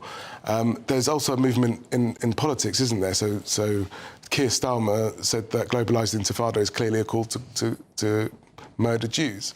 So there's some movement. The question is, will that relate to prosecutions? Because that's what you really fundamentally need, is successful prosecutions that inhibit the unlawful behaviour. Look, I want free speech for everyone, but it's the unlawful stuff that we really need to tackle. Well, this is it. There are laws against hate speech. Now, you can argue as a free speech absolutist that there shouldn't be specifically hate speech laws. There should just be laws against committing actual crimes that we have. But we do have these hate speech. The point is that if the police start now going, oh, we are going to start arrest people for saying globalised intifada, the call to murder Jews, then why have they not been doing it for 2 years? Was it illegal the whole time? Or is it now... They can't, after 2 years, turn around and go, actually, that thing that all these people have been shouting across the UK is now actually illegal. I think they had an appearance of success in the past. So if you at the end of a protest say no one's been hurt, no one's been attacked, order was maintained, then it appears like you've been successful in that demonstration. But like I said before, like there's been a movement, there's been counter-protesters that have developed, and so that fake idea of success is now being challenged, and it's that creates, I think, a movement. So, for example, Stop the Hate, counter-protesting the pro-Palestinian national demos, has made a real dent in the fact that there are offences. As soon as there's anybody who is identified as a Zionist, there are offences that will take place, and so there are public safety concerns. So I think there's a push as a result. I mean, we can only hope. I mean, because it's unsustainable as is. Absolutely. Well, thank you very much for joining us. Big round of applause, please. For Levy. on Free Speech Nation. Is Father Christmas too white? Plus, why has the Trump White House gone to war against woke fonts? See you in 2 minutes.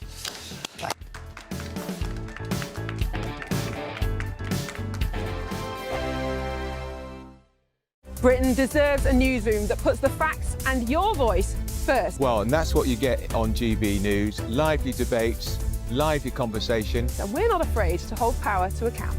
And each other. So join me, Andrew Pierce. And me, Miriam Gates, for Britain's Newsroom, weekdays from 9:30 on GB News. Mornings don't have to be tiresome, especially if you have the right company. Wake up to news as it happens, opinion and debate, and of course, a little bit of entertainment too. Because when the kettle's on, we're on. That's Breakfast on GB News, a show worth waking up for. Every morning from 6 a.m. Only on the People's Channel, Britain's news channel. We'll spread the news, you spread the word. Join me, Nana Akwe, for an informative, interactive news programme with a difference. It's fun. No, he didn't say that, though. I'm so surprised. I think there's an element of truth to that. Join me from 3 p.m. every weekend, only on GB News, Britain's news channel. From the school run to the home run, watch a new show for all of Britain. He can say whatever he wants. A straight-talking show where all voices are heard.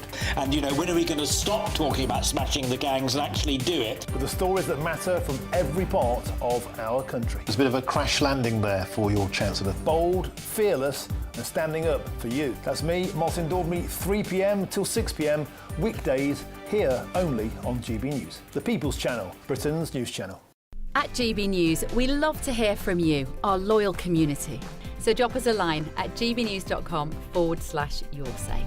There you can talk to each other and also to the presenters live on air. gbnews.com/yoursay, because GB News is your channel, Britain's news channel. You want to know what's really going on in the corridors of power? Labour don't know what to do with you half the time, and that makes you quite lethal in the chamber. Get behind the headlines with Chopper's Political Podcast. Join me, Christopher Hope, as I sit down with the great and the good of British politics. We'll see where this ruling takes us. These are the stories shaping our nation. Chopper's Political Podcast, available now on all platforms. Listen in and stay ahead. Westminster's full of talk, but out here, it's the real world. Am I allowed to talk No, now? that's it. This is where it matters, real people and real lives. That's what politics is all about. In fact, has Trump made a good start? No. Straight answers, no spin, and just a couple of pints. How many fingers have I got up? About 10. So join me for Lee Anderson's Real World every Friday at 7 p.m, only on GB News. The People's Channel, Britain's news channel. This Christmas, we're inviting you to join the GB News family for an occasion filled with joy. A chance to come together and lift our voices and celebrate what truly brings us closer at this time of year. So whether you're with friends or family or simply in the spirits of the season, we would love to share this special night of carols with you. Carols by candlelight, Christmas Eve at 8 o'clock, only on GB News, the People's Channel, Britain's news channel.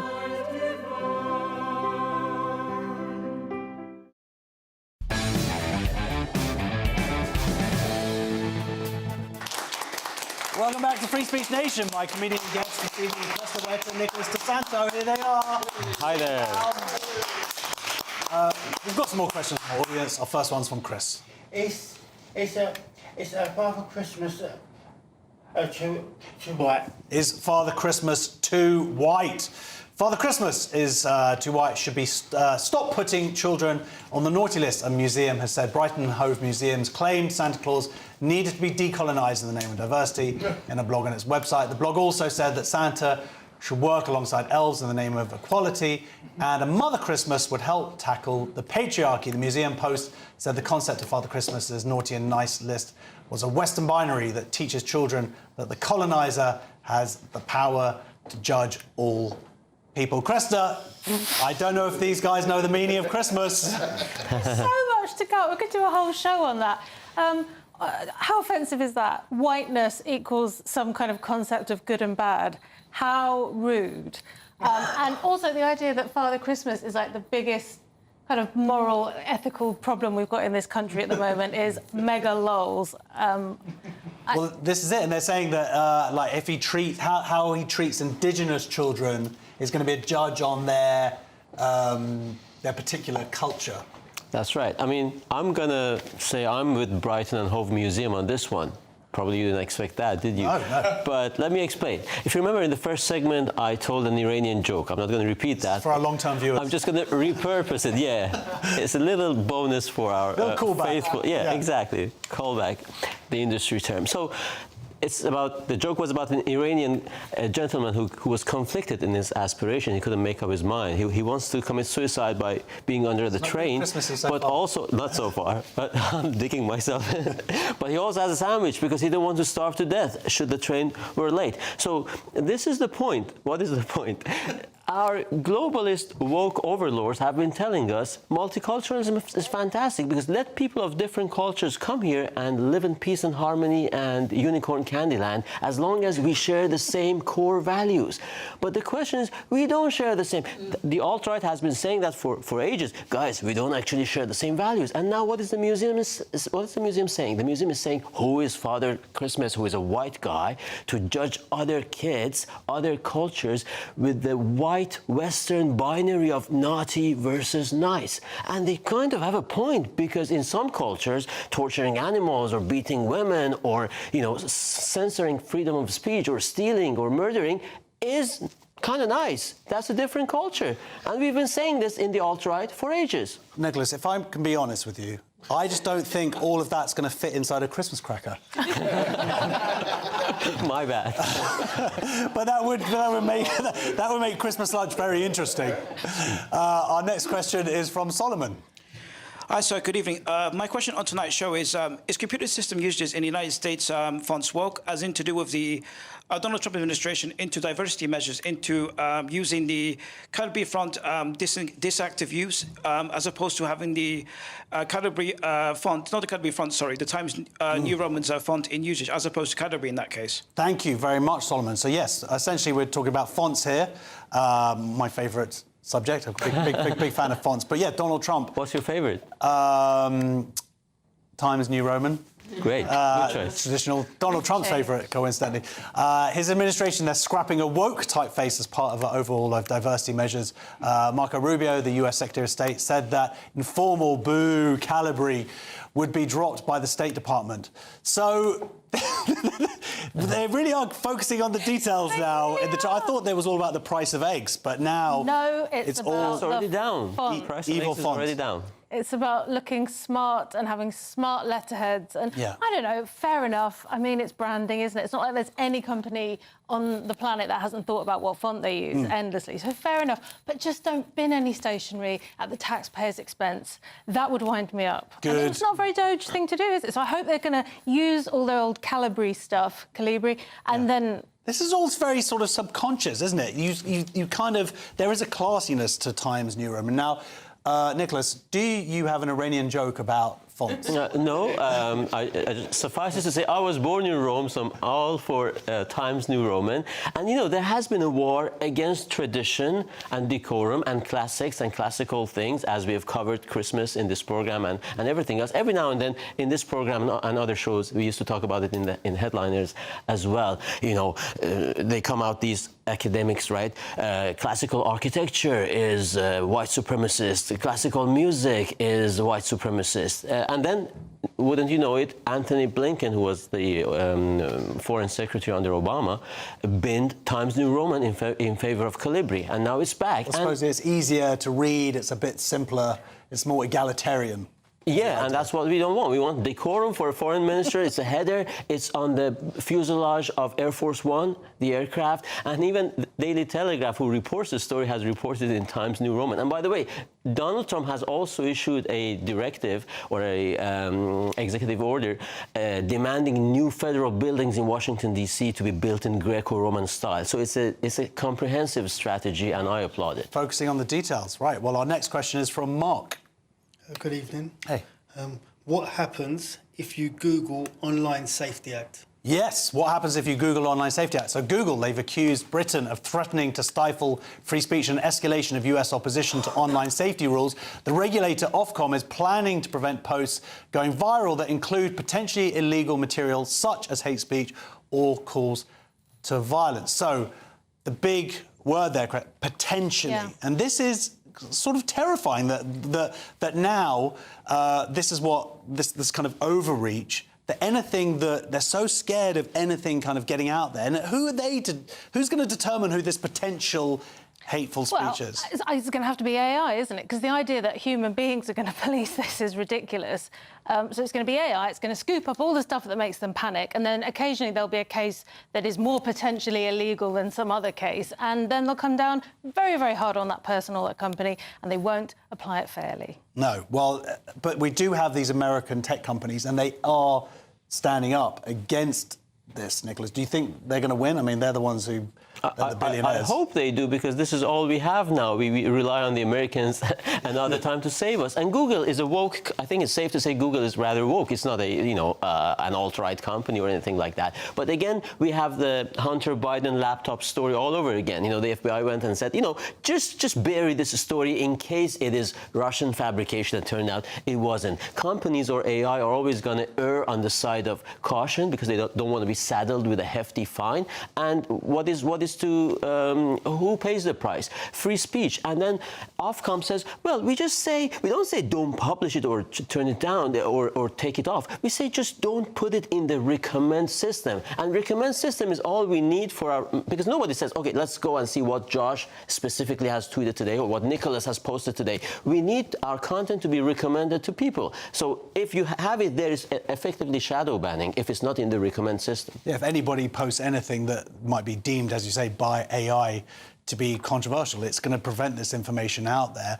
And this is harming the UK because we're trying to do this information kind of trade deal with America. And the Americans are kind of going, look, if you're going to create these laws that are going to impinge upon us, we're not going to go with it. Absolutely. And Keir Starmer stands there and says, oh, we've had free speech for a very long time, we're going to protect it. No, you're not protecting it. Protect it. People really appreciated your impression, by the way. I didn't come with any impersonations. So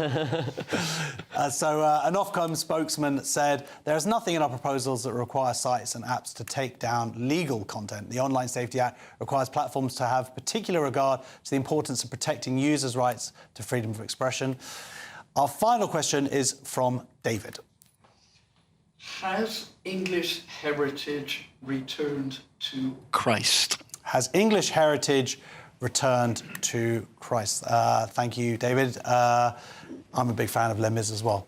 So English Heritage has admitted promoting a nonsense theory about why Christmas is on December 25th. The Heritage charity claimed that the birth of Jesus Christ is only celebrated on that date because the Roman Empire repurposed a sun gods festival for the occasion. Now, David, are you familiar with this? I actually, until reading this article, I still believed that. I thought, oh, yeah, that's why they did it. But it turns out this is all a myth, this idea that the birth of Jesus was actually coinciding with this Roman festival. Well, I think there's some truth attached to this. So just to say briefly that because under the Emperor Constantine, around about 324, he introduced the Venerable Day of the Sun, Sunday worship. And they said he was a conversion to Christ, but I think he was maybe a fake conversion. So just touching... Wow, this is got some good old conspiracy stuff here going back a couple of touching on to that, years. sir, Mr. Josh. Yeah. OK, well, I haven't read any Dan Brown, so I don't know this stuff, I'm afraid. But the point is, it's wrong, isn't it? Well, this is it, because the information came out after Jesus' birthday. So they're not on top of it. It's acceptable for you not to know, but it's not acceptable for them not to know, is it? They're supposed to be at the cutting edge of our heritage. And they've let us down. Again, it seems to be this sort of... There seems to be... Whether or not they're... we know they're wrong now, but there seems to be an eagerness to jump on this stuff, to erase Christianity. They have a bad record, and that's why you can't give them the benefit of the doubt, because anybody can, get something wrong from time to time. But they did this with Easter again. Easter did not have Christian origins, they claim, and now this, and it's called English heritage, for crying out loud. So it's like they're as much about heritage as the Democratic People's Republic of North Korea is about democracy and the people. You know, if you're English heritage, just double check your facts before you go and discredit or desecrate a holy concept. Fair enough. A spokesman for English Heritage said, "We quickly realised we got this wrong and deleted the post." So next on Free Speech Nation, as Bridget Phillipson blocks the High Court on trans guidance, are Labour for or against women? See you in 2 minutes.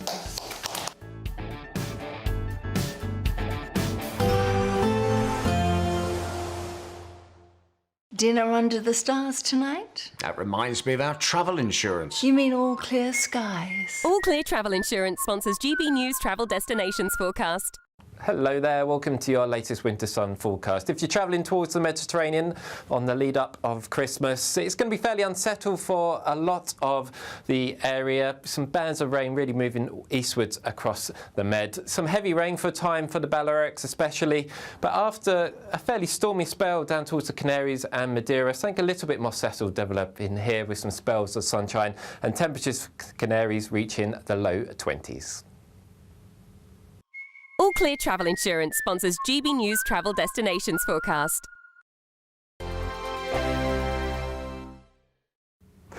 Hello there and welcome to your GB News weather update from the Met Office. It's going to be a cloudy but wet end to the weekend, but as we go through into Christmas week, things will still remain cloudy, but it will start to turn a little bit colder as we head towards the big day. Now out there at the moment we have this low pressure system out towards the southwest, which is bringing this southeasterly breeze across the UK and that occlusion that is draped across the central swathe, and it is bringing some outbreaks of some rain, which can be pretty heavy, especially across northern England and the Pennines, and some heavy showers across the southwest, so Devon and Cornwall as well by the early hours of the morning. It will be a mild start to the week though, temperatures not really falling away too much, around the mid-single figures for people waking up first thing on Monday morning. And especially towards the southeast, it will be a pretty dry start first thing as well. We could even see some clearer spells across the south and southwest, as well as the very far southeast of England as well. Do have some patchy rain across Northern Ireland to begin with, but a lot of the more persistent, heavier rain will be across Scotland. You'll see some brighter colours in that rain first thing through the morning. Now that will slowly start to clear as we head towards midday, and it will return to a much more drier picture as we head towards the middle part of Monday. Now it is going to be dry elsewhere as well. There will be a few breaks here and there, especially across South Wales, the southwest, and across the eastern coast of the UK there. And maybe a few more breaks up towards the north as well. But it will once again be a mild day to start Monday. Temperatures around sort of 10, 11, possibly even 12 degrees across the very far southeast as well.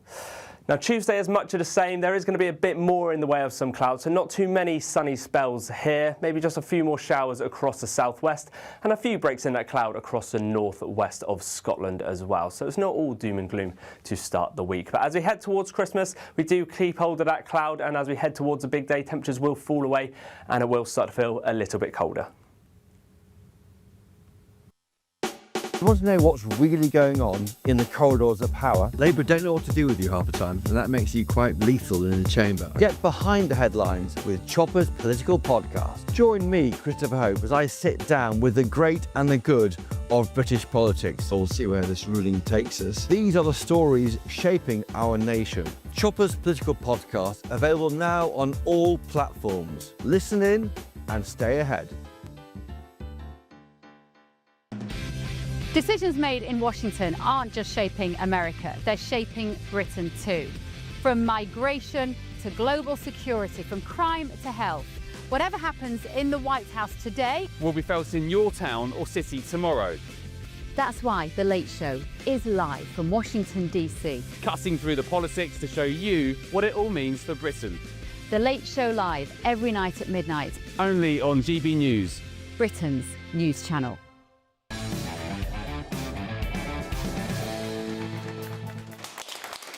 Welcome back to Free Speech Nation. So this week, Women and Equality Secretary Bridget Phillipson blocked publication of trans guidance, which would force businesses and public bodies to protect women-only spaces. In a High Court submission, Bridget Phillipson said banning transgender women from women's bathrooms would also mean women could not take their infant sons into changing rooms at swimming pools. The government, however, insists Ms Phillipson was not blocking the guidance, but simply wanted to make sure the incredibly complicated issues were legally watertight. So is Labour working against women or for women? Let's talk to Joe Bartosz. Big round of applause. Joe, welcome to the show. You've written my favourite book, Against Pornography. Pornocracy. You should read it. I'm on chapter 3 and I'm about to give up. So, Joe, this is slightly disturbing for some people because people would argue this was settled when the Supreme Court ruled that, yes, biological women means women. But is it not as clear-cut as that? It absolutely is as clear-cut as that, as it should be. So, I mean, you know, essentially the court ruled on something that everybody in this room, everybody watching knows, that there are two sexes. That was made abundantly clear in the ruling. So it was a very clear and simple ruling. Then the Equalities and Human Rights Commission drew up some guidance to help organisations implement the law and to make sure that they were, you know, following the law, so they avoided getting sued. And yeah, Bridget Phillipson, the Equality Secretary, has basically stymied it. She's, I suspect she might be scared of people within her own party, and that's why she's sort of put the brakes on it. But no, it should be something that's very, very simple and logical and easy to apply. So the EHRC, so they've come up with this guidance, and really it's not about a change of the law. It's about just making sure the law is followed as it was always meant to be.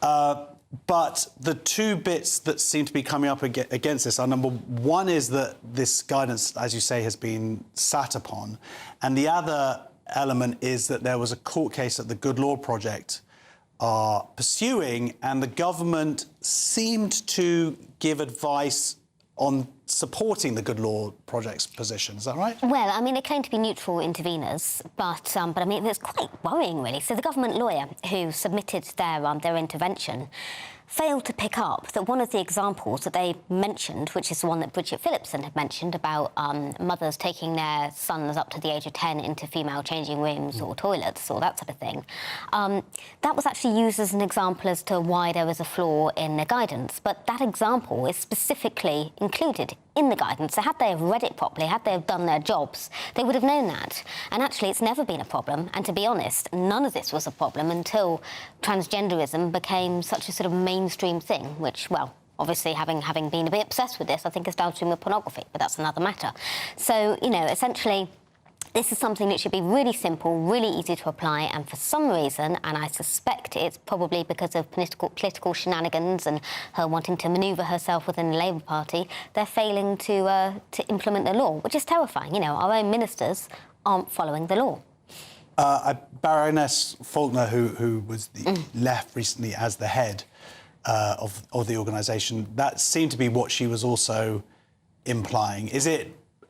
But could you kind of, if you wanted to be kind, could you sort of say, well, they just want to make sure they're getting it right?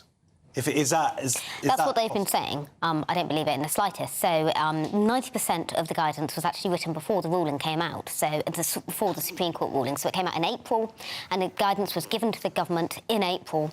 10% of it was then updated following the ruling, and that was given to them on the 4th of September. It's 300 pages in total, and they've been sitting on it since then. I mean, they've got an entire civil service at their disposal. This is ridiculous. There is absolutely no reason why they haven't implemented it, unless there's something political going on, and the suspicion that I've heard is that it's because Bridget Phillipson doesn't want to be in bad odour with some of the MPs and peers within the Labour Party who are working behind the scenes to promote transgenderism. Which would suggest that parts of the Labour Party are still ideologically captured. Because hugely. When the Supreme Court did their ruling, it seemed to be Labour was saying, well, this is the law and this is what we're going to implement. But the reality doesn't seem to be going that way.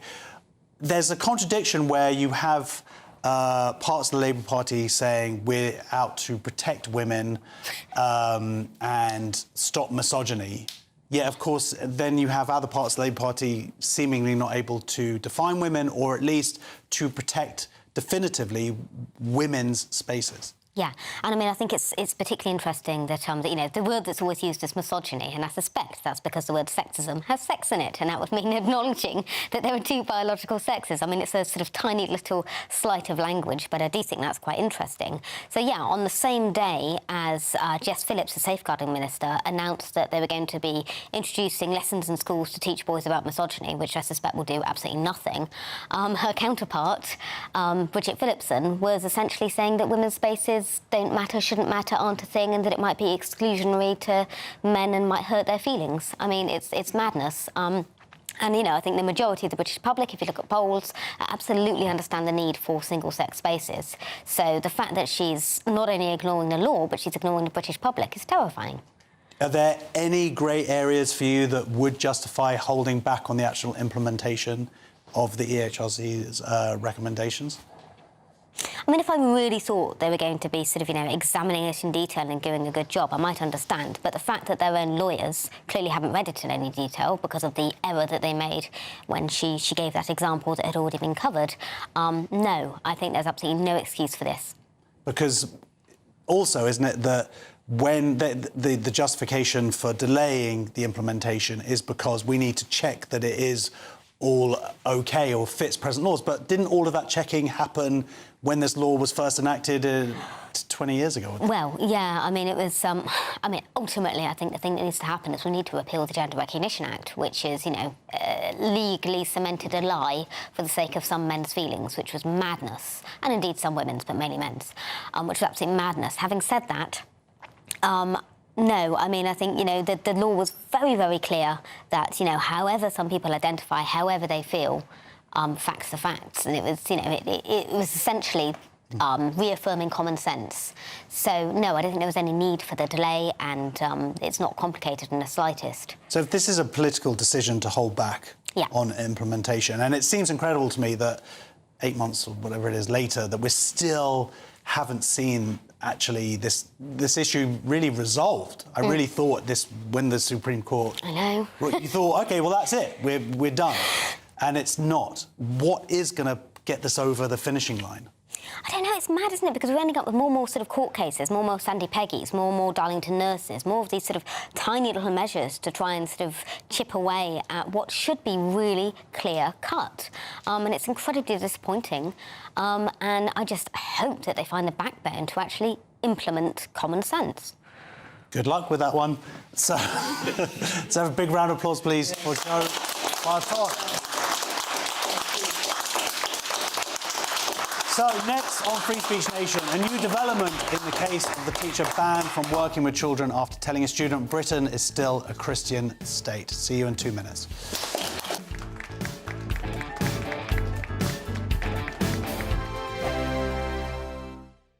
Britain deserves a newsroom that puts the facts and your voice first. Well, and that's what you get on GB News. Lively debates, lively conversation. And we're not afraid to hold power to account. And each other. So join me, Andrew Pierce. And me, Miriam Gates, for Britain's Newsroom, weekdays from 9:30 on GB News. Martin Daubney, weekdays from 3 p.m. I think it's just good, honest, humble food.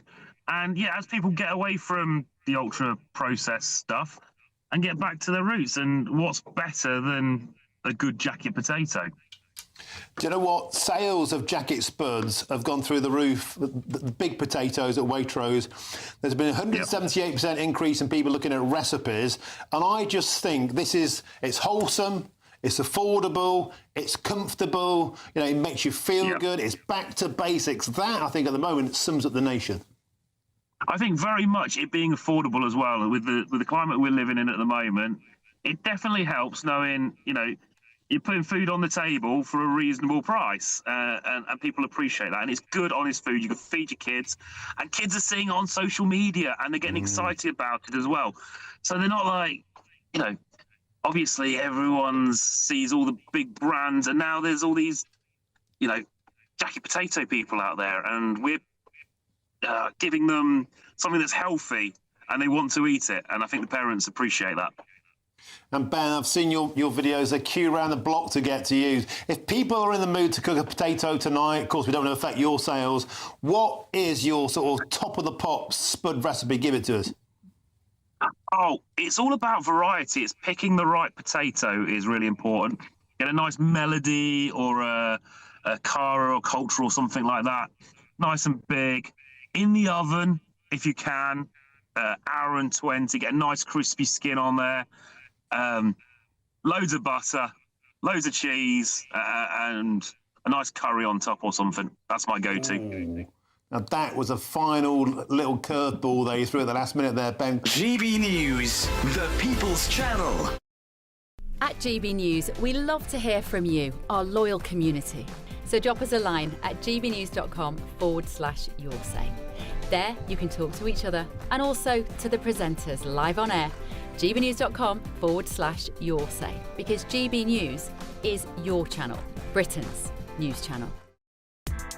Join me, Nana Akweer, for an informative, interactive news programme with a difference. It's fun. No, he didn't say that, though. I'm so surprised. I think there's an element of truth to that. Join me from 3 p.m. every weekend, only on GB News, Britain's news channel.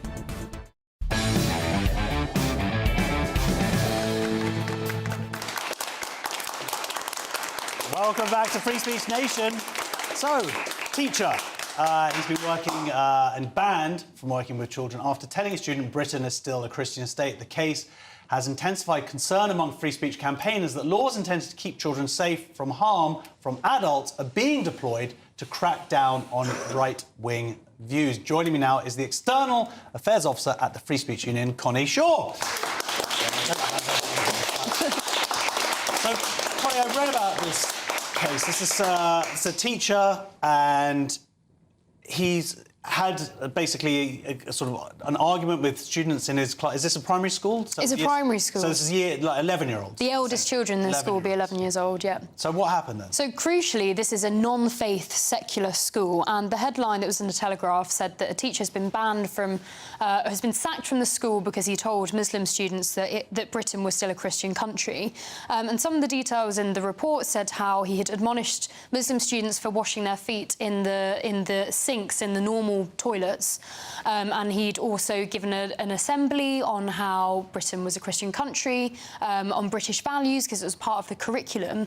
What wasn't covered in the story was that there was actually a bit of sectarian bullying going on in this primary school, where girls who weren't wearing head coverings were being teased, other students who weren't fasting in the same way as others were being mocked.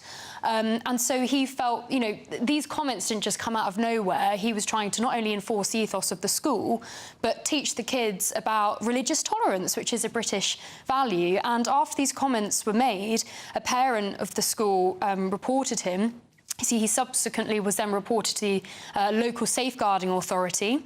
The school investigated things. The police were even called to respond to an alleged hate crime, and even members of the Metropolitan Child Abuse team were involved in this investigation. And despite a legal challenge, the school sacked him. And now he basically has a blacklist. He's been blacklisted from working with kids, although he may not be automatically banned outright from working with children. If you have something like this on your record, then it's going to be very hard to get another job with children again. And at the Free Speech Union, we have a dossier of an increasing number of cases where people, typically who have either centre-right views or just views that do not adhere to the woke orthodoxy, are being reported to safeguarding protocols and teams, which are systems meant, like you said, meant to be there to protect children from sexual predators and abusive parents. They are not there to be used or weaponised by parents, in this case perhaps, against a teacher who they don't like their opinions. Similarly, with Jamie Michael, the ex-Royal Marine who was arrested after he made a 12-minute Facebook video after the horrific murders of the 3 girls and attacks on others in Southport. And he was arrested, remanded for 17 days.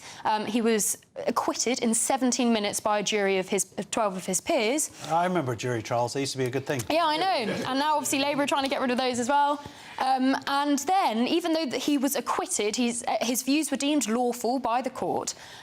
He was then reported to a safeguarding body, and the FA in Wales have deemed him unsuitable to coach his own daughter's football team. He's been told that he can still watch his daughter play football, but his behaviour will be monitored on the pitch side. Now, the safeguarding authorities didn't even watch this video, in which, ironically, Jamie was talking about protecting children from violence, like what happened in Southport. So it's very clear, and we have about 12 cases already, that people are trying to weaponise the safeguarding authorities that are meant to protect children from actual physical harm and abuse from people whose opinions, which are completely lawful, that they don't like, and it's really concerning. We see the overreach. As a case that I know, and hopefully I'm going to be featuring in the future, is a teacher who has spoken out against using pronouns, compelled speech. Similar, now can't work within teaching anymore. So as people losing their livelihoods, I believe in the case that we're first talking about, that this has been rescinded, now this person can teach again. Yes. Because of the free speech issue. But to be very clear, this is him speaking up, I believe, sort of defending other Muslims' right to not wear a headscarf, to not fast if they don't want to basically to follow Islam in the way that they want to. Well, precisely, and this is, it's all relevant to the Islamophobia definition, or the anti-Muslim hatred definition that now the government are calling it, that we're really concerned that it will prevent sort of criticism of Islam, but also for Muslims who want to criticise the extreme parts of Islam, who want to criticise Islamists. Like you just said, this teacher was standing up for Muslims who didn't want to practice their faith in a particularly orthodox way, in the way that they were being pressured to by their peers, and that's why an Islamophobia definition, or the details that have been leaked already of the anti-Muslim hostility definition, is really harmful for Muslims who are really concerned about Islamist extremism as well, because they're at risk as well. So it's actually putting normal, law-abiding Muslims at risk. It's not just people who are Christian or atheists who want to criticise Islam. And by the way, there's nothing this teacher said that's wrong. No. At all. There's nothing that is actually... He was actually doing his job by enforcing the ethos of the school. It is a non-secular school. He said to the children who wanted to enforce more orthodox practices of other children that if you want to go to a Muslim school, there is one down the road. And lots of people have found that online, have seen people finding that very offensive. But surely that is allowing those children and their parents, if they want to send them to a school where they're able to practice their faith publicly at school. And also these kids were provided with a prayer room within the school, despite it being a non-faith school. So, very reasonable suggestions to these children. Absolutely, and very concerning how these are being used to weaponise against teachers and other people. So, thank you very much, Connie Shaw. Let's have a round of applause.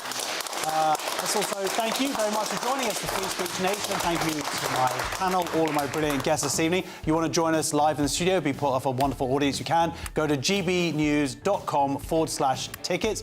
Stay tuned for the brilliant Alex Armstrong tonight. That is next. Thank you very much for watching Free Speech Nation. Steve and Alan is going to be here next week. So let me say Merry Christmas and Happy New Year. Take care.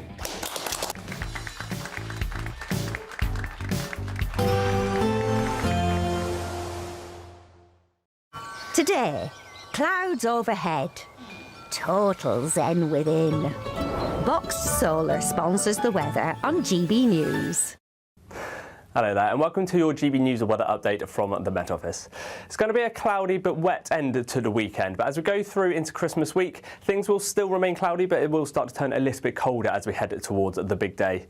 Now, out there at the moment, we have this low pressure system out towards the southwest, which is bringing this southeasterly breeze across the UK, and that occlusion that is draped across the central swathe, and it is bringing some outbreaks of some rain, which